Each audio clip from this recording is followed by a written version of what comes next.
Mill insisted on decorating our house without asking. She said, "You have no taste."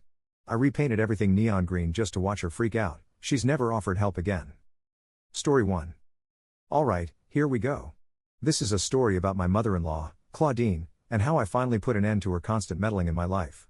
It's dramatic, petty, and ridiculous, but it's also 100% true. My name's Ophelia, and I'm married to Garrick. We live in a cozy little house in Lancaster, Pennsylvania. It's nothing fancy, but it's ours. We saved for years to buy it, and the day we got the keys felt like a dream. I was ready to turn it into a home that reflected us, our personalities, our tastes, our little sanctuary. Enter Claudine. She's Garrick's mom and, let me tell you, she's got a big personality. She's the kind of person who believes her opinion is always the right one, no matter the situation. She's loud, confident, and completely overbearing.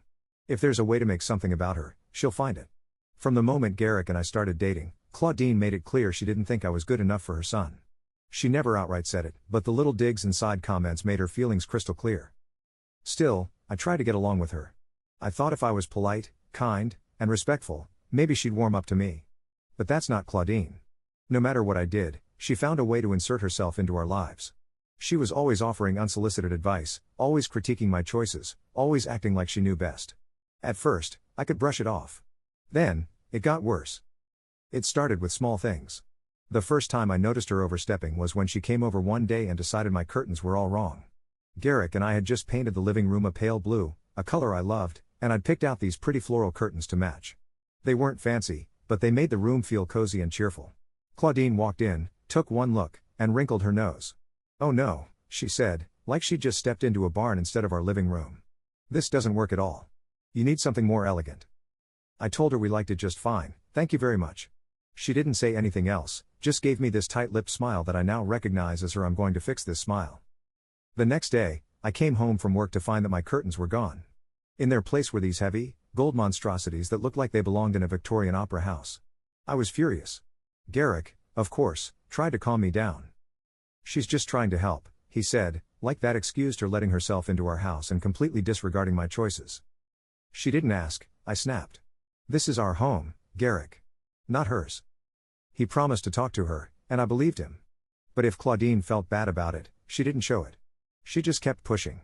Every visit was another critique. The furniture was too plain, the decor too basic. It was like she couldn't accept that we were happy with what we had.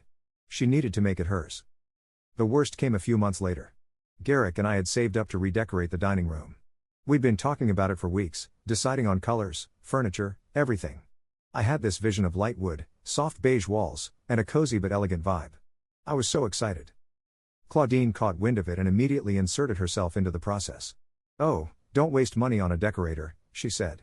"I'll take care of it for you. Trust me, I know what I'm doing." I told her, as firmly as I could, that we had it handled. "Thanks, but we've got it under control," I said. She just smiled that tight-lipped smile again and said, "Well, let me know if you change your mind." I didn't think much of it after that. Garrick and I spent a weekend clearing out the room, getting everything ready to start painting the following week. Then, one day, while we were both at work, Claudine decided to help. I came home that evening and immediately knew something was off. The house smelled like paint, which didn't make sense because we hadn't started yet. I walked into the dining room and froze. Claudine had completely taken over. The walls were painted this dark, hideous shade of maroon. She'd hung these heavy black drapes over the windows, and there was this enormous, gaudy chandelier in the center of the room that looked like it came out of Dracula's castle. She'd even rearranged our furniture and added some of her own pieces I hated. I couldn't believe it. I stood there, staring at the room, trying to process what I was seeing. Garrick walked in behind me and just said, "Oh." "Oh?" I repeated, turning to glare at him. "That's all you have to say? Oh?" Before he could respond, Claudine swept into the room, beaming like she'd just won an award. "Well?" she said, holding her arms out like a magician revealing their final trick. "Do you love it?" "Claudine," I said, trying to keep my voice steady, "what is this?" "It's your new dining room," she said, like it was the most obvious thing in the world. "You don't have to thank me. I'm happy to help." "Help?" I repeated. "You didn't even ask us." "You needed it," she said, waving me off. "You two have no taste. I couldn't let you ruin this room." I didn't even know what to say. I was so angry I could barely see straight. Garrick, bless his heart, tried to mediate. "Mom, you really should have asked." "Oh, nonsense," she interrupted. "You'll thank me later." That was it. I was done. I didn't say another word to Claudine that night. I just walked out of the room, sat in the living room, and fumed. Garrick tried to talk to me, but I wasn't ready. I needed to figure out how to handle this because it was clear that Claudine wasn't going to stop unless I made her. That's when I came up with my plan. If Claudine wanted to play games, I'd play too, but on my terms. I wasn't going to yell, argue, or let her steamroll me anymore. I was going to show her exactly what happened when she crossed the line. I waited until the weekend, when Garrick was out of town visiting a friend. Then I went to Home Depot and bought the ugliest, brightest, most obnoxious shade of neon green paint I could find. This wasn't just any green, it was the kind of green that burned your retinas. It was hideous. Perfect. I spent the whole weekend repainting the dining room. Walls, trim, even the ceiling. I left the chandelier and the black drapes exactly where they were because they made the neon green look even worse. When I was done, I stepped back and admired my work. It was awful. And I loved it. When Garrick came home, he walked into the dining room, stopped, and just stared. What? What is this? He finally said. It's my new design, I said, trying to keep a straight face. What do you think? He looked at me, then at the walls, then back at me. You're joking, right? Not at all, I said. This is what I want. He didn't argue. I think he knew better. But I wasn't doing this for him, I was doing it for Claudine. The next time she came over, she walked into the dining room and stopped dead in her tracks. Her jaw dropped. What? What happened here? She stammered. Oh, I said casually, I redecorated. Isn't it great? Claudine stood there, blinking like she couldn't believe what she was seeing. Her mouth opened and closed a few times, but no words came out. Finally, she managed, It's awful. I shrugged, pretending to be confused. Really? I thought you liked bold choices. Isn't this bold enough for you? Ophelia, this isn't bold, it's a crime against interior design. She sputtered, waving her arms dramatically. How can you live with this? It's horrible. I gave her the sweetest smile I could muster. Well, I figured I don't have any taste, so I might as well try something different. Do you think I should paint the kitchen to match? Her face turned red. You're joking. Not at all, I said cheerfully. I was even thinking about painting the bathroom neon orange. You know, for contrast. She stared at me, horrified. You can't seriously mean that. Oh, I do, I said, still smiling. It's my house, after all. Claudine's mouth snapped shut, and for a moment, I thought she might explode. But instead, she turned on her heel and stormed out of the room, muttering something under her breath about having standards. She left the house without saying goodbye, and I didn't see her for a week. In the days that followed, Garrick tried to smooth things over. You've made your point, he said one night as we were eating dinner, at the kitchen table, because neither of us could stomach eating in the neon green dining room. Maybe it's time to repaint. I raised an eyebrow. Do you really think she's learned her lesson? He hesitated. Probably. She hasn't called me to complain about it since she left. That wasn't good enough for me. I wanted her to understand, really understand, that our house was not her playground. But I also didn't want to push Garrick too far. He was caught in the middle of all this, and I knew it wasn't easy for him. So I waited. And sure enough, Claudine couldn't stay away forever. About 2 weeks later, she showed up unannounced again. This time, she looked more nervous than usual, like she wasn't sure what kind of nightmare she was about to walk into. She lingered in the doorway for a moment before finally stepping inside. I greeted her with a big smile. Claudine. So good to see you. Come in, come in. She eyed me suspiciously but followed me into the kitchen. How's the dining room? She asked cautiously. Oh, it's great, I said. Actually, I've been thinking about making some more changes. Would you like to see? She hesitated. I'm not sure. Come on, I said, grabbing her hand before she could argue. You'll love it. I led her into the dining room, where I'd made some enhancements over the past few days. In addition to the neon green walls, I'd added a bright purple accent wall and stenciled yellow polka dots on the ceiling. The effect was breathtaking, in the worst way possible. Claudine gasped, clutching her chest like she might faint. What? What is this? It's my new design, I said proudly. Do you like it? She looked at me like I'd lost my mind. Ophelia, this is insane. You've ruined this room. I can't even. Ruined it? I interrupted, pretending to be hurt. But you said I needed more pizzazz. Isn't this pizzazz? Claudine stared at me, completely at a loss for words. I could see the wheels turning in her head, trying to figure out what to say that wouldn't backfire. Finally, she sighed and said, You know what? It's your house. Do whatever you want. That was all I needed to hear. I smiled and said, Thank you, Claudine. I will. And just like that, Claudine stopped meddling. She still came over for family dinners and holidays, but she never again tried to tell me how to decorate or criticize my choices. I think the fear of walking into another neon nightmare was enough to keep her in check. Eventually, I repainted the dining room a more neutral color, something Garrick and I both liked. It felt good to have our home back, to know that every decision we made was ours, not hers. Claudine still makes little comments here and there, but they're nothing I can't handle. And every time I see her glance nervously at the dining room walls, I feel a small, petty sense of satisfaction. Because sometimes, the best way to deal with a meddling mother-in-law is to show her exactly what happens when she crosses the line. And if that means a can of neon green paint and a little creativity, so be it. Story 2. My name's Halford, but everyone calls me Hal. I'm 42 and live in Ellersworth, a small town in the Midwest where everybody knows everybody. I never thought my family would end up in a situation so ridiculous, so dramatic, and honestly, so petty that it sounds made up. But I swear to you, every word is true. It's about my sister-in-law, Agnieszka, and the day she decided she was entitled to $30,000 from our family fund, and how I had to step in to shut her down. It all started about 10 years ago, when my dad passed away.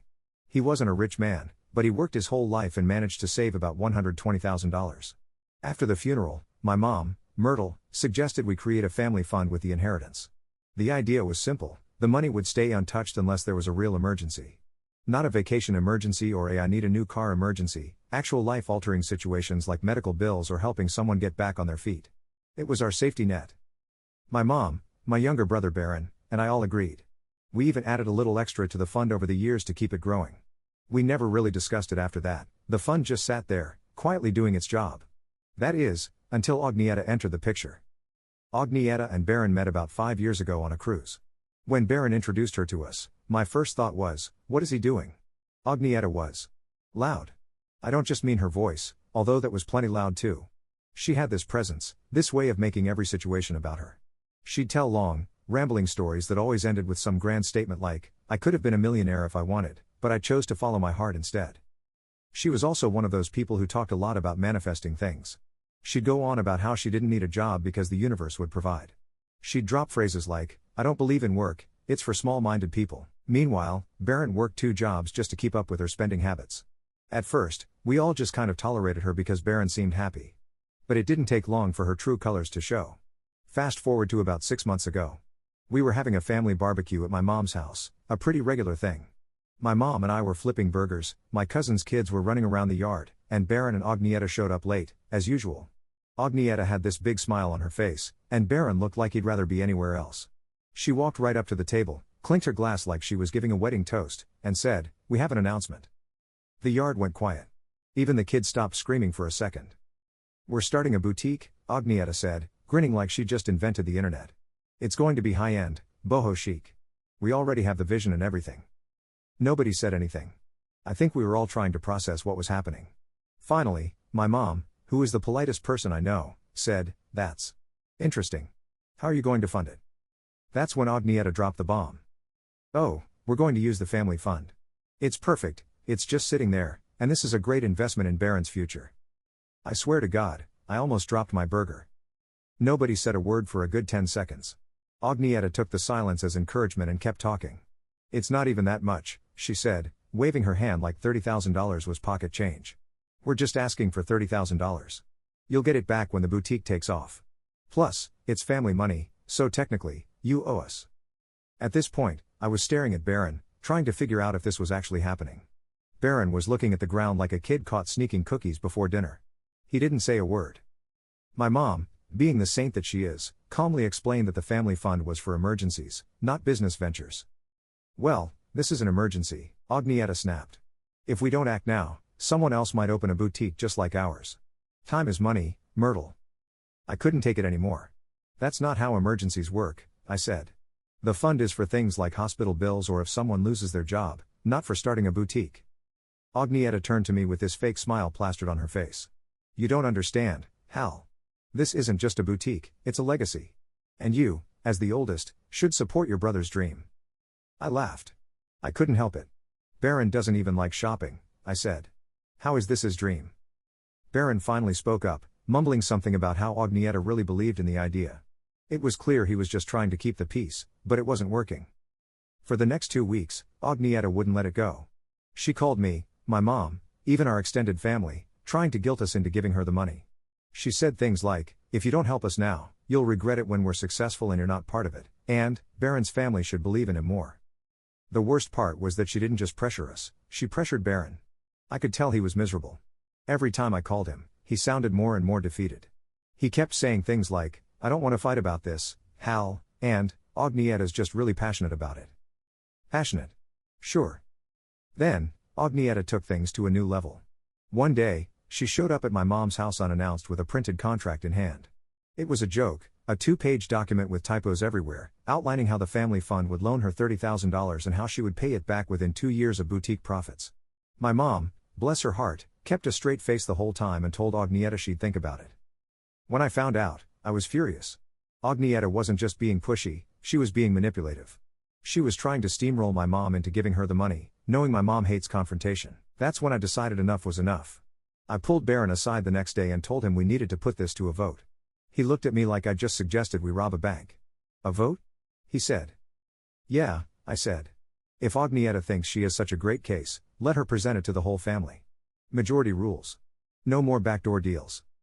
Baron looked like he wanted to crawl under a rock, but he agreed. Agnieszka, on the other hand, was thrilled. She thought this was her big chance to convince everyone that her boutique was a brilliant idea. She even made a PowerPoint presentation. I'm not kidding. She called a meeting at my mom's house and handed out printed slides like she was pitching to Shark Tank. The day of the meeting, the living room was packed. Agnieszka stood at the front, talking about brand synergy and target demographics while my cousin tried not to laugh. My mom sat there, poker-faced, while Baron stared at the floor. When she finally finished her presentation, she said, "So, are we all in agreement?" We weren't. Not even close. The moment Agnieszka finished her presentation, the room was silent. I could see her standing there, waiting for applause or praise, like she'd just solved world hunger. But no one said a word. Even Baron looked like he was wishing for the floor to open up and swallow him. Finally, my mom spoke. "Agnieszka, we appreciate the effort you've put into this, but the family fund is for emergencies, and this is not an emergency." Agnieszka's face turned red. "This is an emergency. You don't understand the stakes. If we don't act now, this opportunity will slip through our fingers. How can you be so selfish?" That was it. She'd done it. I was done with her nonsense. I raised my hand, like we were in a classroom. "Okay," I said. "Let's settle this the way we agreed, with a vote. Everyone here gets a say." Agnieszka smirked. "Perfect," she said, as if she was already counting the money. "Let's do it." I glanced around the room and said, "All in favor of giving $30,000 from the family fund to Baron and Agnieszka for their boutique, raise your hand." Not a single hand went up. Not even Baron's. Agnieszka froze. "Baron," she hissed, glaring at him. "What are you doing? Raise your hand." Baron looked like he wanted to disappear. I can't," he mumbled. "It's not right." That's when Agnieszka completely lost it. She stood up and started yelling. "You're all jealous. That's what this is. You can't stand the idea of me being successful. You'd rather see me fail than help your own family." "No," I said, standing up. "We just don't owe you anything. You're not entitled to this money, and frankly, you've been acting like a spoiled brat. The answer is no. Accept it." Agnieszka stormed out of the house, slamming the door so hard that the walls shook. Baron followed her like a beaten dog, muttering apologies to everyone as he went. For a while, we thought that was the end of it. But no. Agnieszka wasn't done. A week later, we found out she had gone ahead and taken out a high-interest loan to open the boutique. She didn't even tell Baron until after she signed the paperwork. She threw herself into the project, spending money on overpriced decorations, a fancy logo, and a grand opening party that must have cost thousands. The boutique opened 3 months later, and for a while, Agnieszka acted like she was on top of the world. She plastered her social media with photos of her luxury boho shop, posting captions like, "Manifesting my dreams." And you can't stop a queen from thriving. But here's the thing, Ellersworth isn't exactly Beverly Hills. It's a small town where people buy their clothes at the Walmart or the local outlet mall. Nobody wanted to spend $120 on a handcrafted scarf or $80 on a scented candle. Within 2 months, the boutique was dead in the water.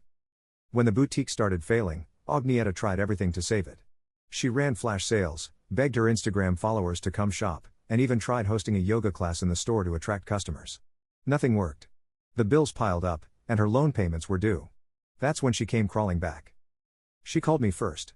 "Hal," she said, her voice all sweet and fake, "I know we've had our differences, but I really need your help. The boutique is struggling, and if I don't make this loan payment, we could lose everything." I let her talk for a while, pretending to listen. When she finally paused, I said, Agnieszka, the family fund is for emergencies. This isn't an emergency, it's a consequence of your bad decisions. Goodbye. I hung up before she could respond. Here's the best part. A few weeks later, Agnieszka showed up at my mom's house, looking defeated. She had no choice but to admit the boutique was a failure. She asked if we could dip into the family fund just this once to help her pay off the loan. This time, my mom didn't even pretend to be polite. No, Agnieszka, she said, you made your choices. You'll have to deal with them. Agnieszka started crying, which I'm sure was supposed to make us feel bad. But none of us budged. She left empty-handed. A few months after that, we found out the bank repossessed their car because Agnieszka had stopped making payments.